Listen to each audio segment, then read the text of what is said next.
I'm incredibly honored and humbled to be featured in the top 50 women in engineering list along in the amazing company of top women engineers in the UK.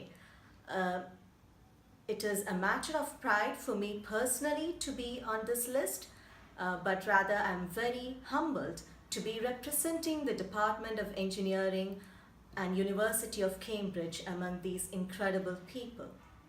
So, on the occasion of International Women in Engineering Day, Telegraph, Women in Engineering Society, supported by UNESCO, came up with this initiative to celebrate and recognize women in engineering, considering the tragically low ratio of representation of women in this particular field.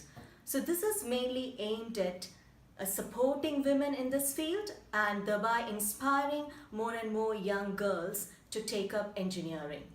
So last year they recognized unparalleled and unrivaled accomplishments of women in engineering, and representing our department was the legendary Professor Anne Dowling.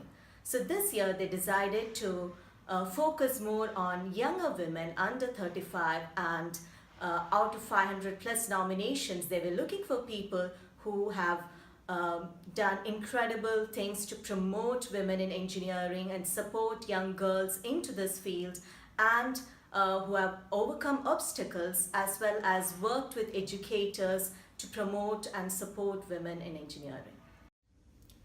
I'm very honored that Nikita has been featured one of the 50 women engineers in this country. Nikita has done a fabulous job for her PhD, and I can tell you doing a PhD is definitely not an easy job. Nikita is a person very easy to work with, and we have a lot of fun in the lab. Nikita is also very responsive. She always responds to your question supervision very quickly, and not just answer the question, also give some extra miles, give something additional. Doing engineering research is not easy.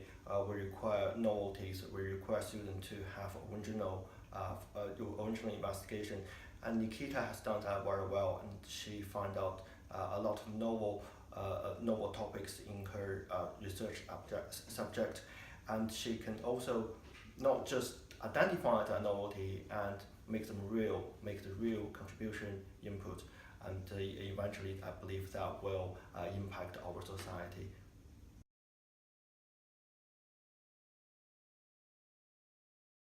So coming from a conventional background and a developing country like India, I've had to break glass ceilings and shatter many stereotypes to get to where I am now.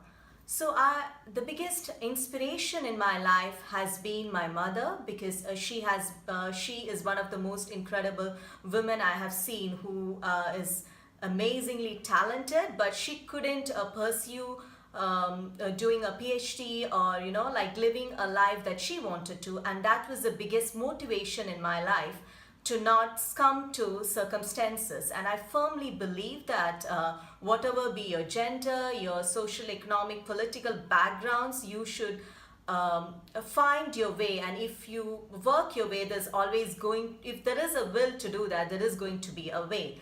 And that self-motivation through my experience and my circumstances have brought me to where I am today.